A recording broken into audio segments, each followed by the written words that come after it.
بسم اللہ الرحمن الرحیم۔ یزید کے بیٹے پر استاد کی تربیت کا اثر۔ ناظرین، یزید بن معاویہ کا ایک بیٹا تھا جو اسے بہت عزیز تھا، اسی لیے یزید نے اس کا نام اپنے باپ کے نام پر معاویہ رکھا تھا۔ وہ چاہتا تھا کہ اس بچے کی اپنے مزاج کے مطابق تربیت کرے تاکہ وہ اس کا حقیقی جانشین بن سکے۔ جب معاویہ بن یزید اس عمر کو پہنچا کہ اسے لکھنا پڑھنا سکھایا جائے تو اس کے لیے اس وقت کے ایک بہت قابل استاد عمر المقصوص کو منتخب کیا گیا۔ یہ شخص اہل بیت علیہم السلام سے محبت اور یزید سے شدید نفرت کرتا تھا، لیکن چونکہ یزید اس بات کو نہیں جانتا تھا، اسی لیے معاویہ بن یزید کو اس کی شاگردی میں دے دیا۔ اس استاد نے معاویہ بن یزید کو قرآن کی حقیقی تعلیمات سے روشناس کرایا اور ساتھ ہی اہل بیت کی عظمت اور منزلت کا بھی بتایا اور ان کی محبت کا دیا معاویہ کے دل میں روشن کر دیا۔ یزید ملعون کا یہ بیٹا ابھی 20 سال کا ہی تھا کہ اس کا باپ جہنم رسید ہوا اور لوگوں نے معاویہ بن یزید کو مسلمانوں کا خلیفہ تسلیم کر لیا۔ 20 سال کی عمر جوانی کا ایسا دور ہے کہ جب انسانی خواہشات کی منہ زوری عروج پر ہوتی ہے۔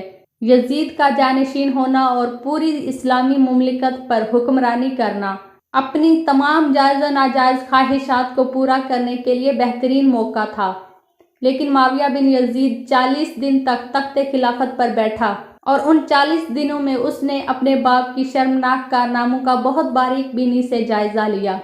جب اس نے دیکھا کہ میرے باپ نے اسلام اور مسلمانوں کو کس قدر عظیم نقصانات پہنچائے ہیں تو اس نے محسوس کیا کہ وہ ایک دوراہے پر کھڑا ہے کہ حکومت کی باغ ڈور تھامے رہے اور ظلم و ستم اور عیش و عشرت کا بازار گرم رکھے، یا تخت و تاج کو چھوڑ دے اور اپنے آپ کو ان ہولناک گناہوں اور ان کے دردناک عذاب سے دور رکھے۔ بالآخر اس نے فیصلہ کر ہی لیا۔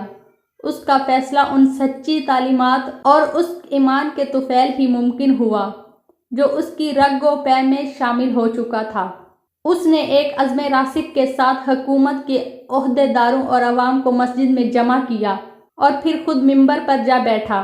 اس نے اپنی تقریر میں سب سے پہلے خدا کی حمد کی، اس کے بعد رسول اکرم صلی اللہ علیہ وسلم پر درود بھیجا اور پھر وہ یوں گویا ہوا: میرے جد نے اس شخص سے تخت و خلافت کے لیے جنگ کی جو تمام لوگوں میں سب سے زیادہ اس مقام کا حقدار تھا۔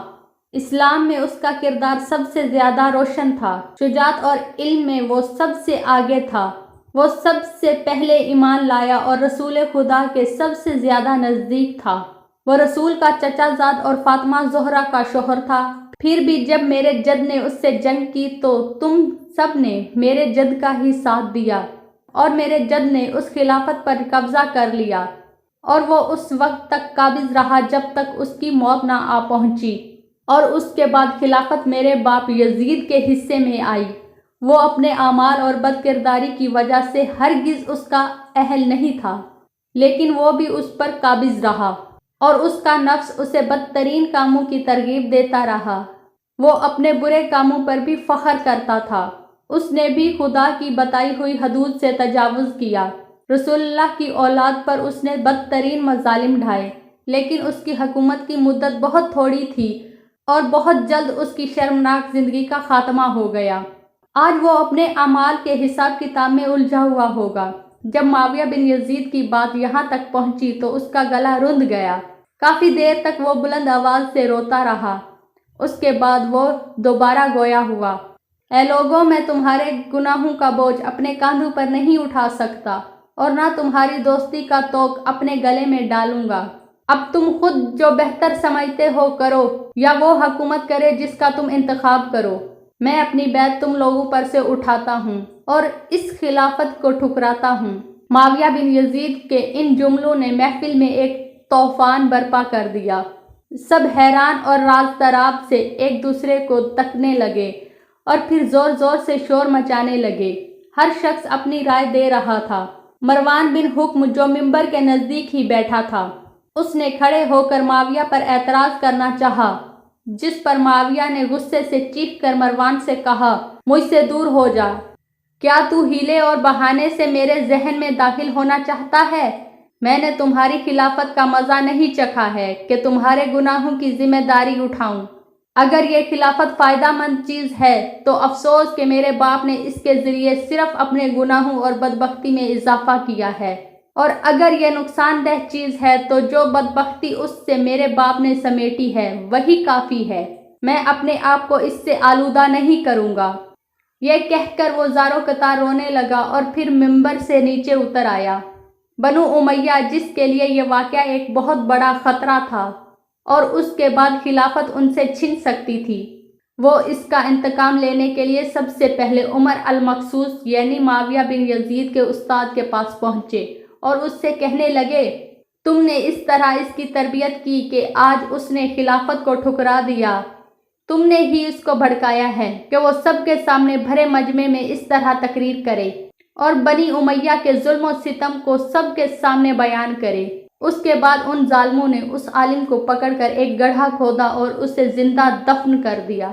یہ تاریخی واقعہ دو اہم پہلوؤں کی طرف اشارہ کرتا ہے۔ پہلا یہ کہ بچے کی تربیت میں استاد کا کردار کتنی اہمیت کا حامل ہے۔ اگر معاویہ بن یزید کا استاد اس کی صحیح تربیت نہ کرتا تو وہ بھی اپنے اجداد کی طرح اس تخت خلافت سے ناجائز فائدہ اٹھاتا اور دنیا کی چند روزہ زندگی کو ہی سب کچھ سمجھتے ہوئے عیش و عشرت میں غرق رہتا، لیکن اس کے متقی اور عالم استاد نے اس کی تعلیمات قرآن و حدیث کی روشنی میں اس طرح تربیت کی تھی کہ یہ تخت و تاج بھی اس کے ارادے کی راہ میں رکاوٹ نہ بن سکے۔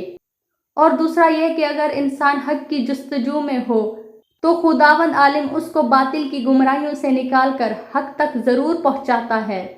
اب یہ انسان کی مرضی ہے کہ وہ حق کو قبول کر کے اس سے وابستہ رہے اور خدا کے نیک بندوں میں اس کا شمار ہو، یا حق سے منہ موڑ کر گمراہیوں میں پڑا رہے اور خدا کے عذاب کا حقدار ہو۔ ناظرین، ویڈیو اچھی لگے تو ویڈیو کو لائک ضرور کیا کریں، چینل کو سبسکرائب کریں، یہ آپ کی طرف سے ہمارے لیے ایک انعام ہوتا ہے، اس سے دل خوش ہوتا ہے۔